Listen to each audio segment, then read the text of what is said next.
Assalamualaikum warahmatullahi wabarakatuh.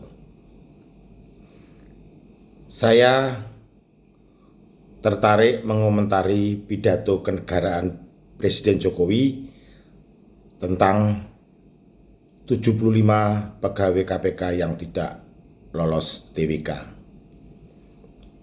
Sebelum saya masuk pembahasan tersebut, saya ingin menjelaskan dua hal yang sangat mendasar dalam hal ini, yaitu terminologi penguatan KPK dan pelemahan KPK. Penguatan KPK adalah upaya membersihkan KPK dari kelompok-kelompok yang mempunyai haluan politik di luar politik negara. Itu adalah penguatan KPK.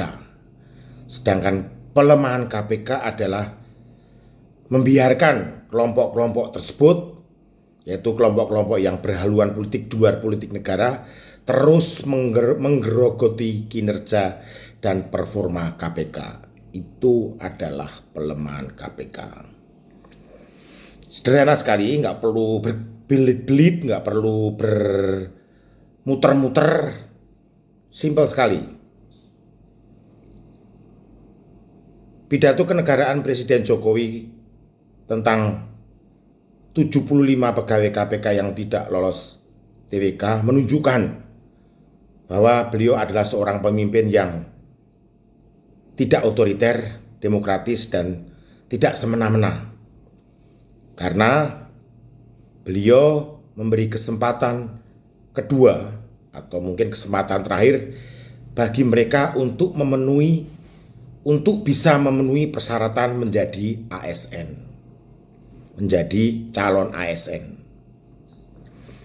Jadi Presiden Jokowi memberikan kesempatan kedua, tidak semena-mena langsung dipecat, tidak. Tetapi keputusan Presiden Jokowi juga tidak bertentangan dengan apa yang sudah dilakukan oleh Ketua KPK, yaitu Bapak Firly Bahuri, tentang menonaktifkan 75 KPK yang tidak lolos TWK. Karena menonaktifkan itu bukan berarti memecat, tapi menonaktifkan until further notice.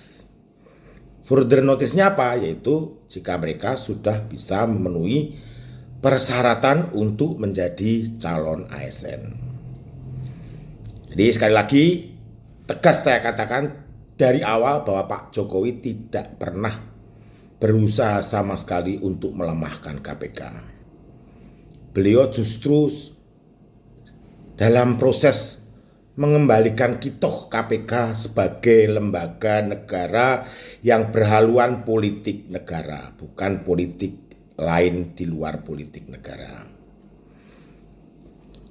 Jika hasil kesepakatan antara Menteri Pan-RB, Kepala BKN, dan Ketua KPK bahwa kesempatan kedua yang dimaksudkan Presiden Jokowi adalah sekolah kedinasan, maka sekolah kedinasan itu sendiri sifatnya adalah matrikulasi.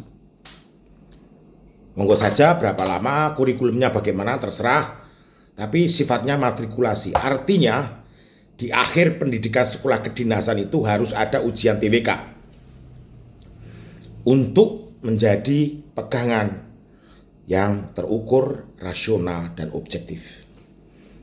Bukan hanya sekedar disekolahkan lalu dianggap memenuhi persyaratan. Oh tidak, harus ada ujian TWK kembali untuk menjadi bukti otentik, bukti objektif, bukti rasional tentang kualitas kebangsaan 75 pegawai KPK.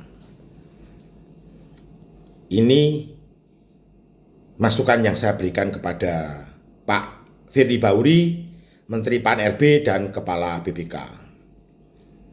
Saya juga menyarankan kepada Ketua KPK agar kinerja KPK tidak terganggu akibat transformasi dari pegawai KPK saat ini menjadi calon ASN, maka segeralah reorganisasi dengan memanfaatkan pegawai KPK yang sudah lolos TWK untuk mengisi semua pos-pos jabatan struktural, sehingga kinerja KPK tidak terganggu. Terhadap ke-75 pegawai KPK ini, monggo saja Ketua KPK, Menteri Pan-RB, Kepala BKN untuk mencari solusi. Yang mungkin tadi salah satunya adalah bentuknya adalah sekolah kedinasan.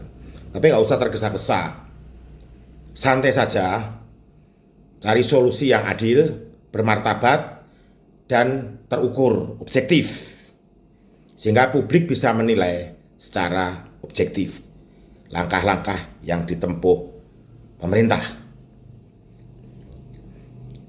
Tidak perlu ada perlakuan istimewa terhadap ke-75 pegawai KPK tersebut, karena mereka hanyalah kelompok-kelompok orang yang gagal TWK, bukan kelompok orang yang istimewa, sehingga harus diistimewakan. Tidak perlu. Masih banyak di luar sana yang bisa menggantikan mereka, yang mempunyai ideologi politik negara, yang cerdas, yang pintar, yang nasionalis, yang energik. Indonesia tidak akan pernah kekurangan sumber daya manusia yang berkualitas. Kira-kira itu yang ingin saya sampaikan.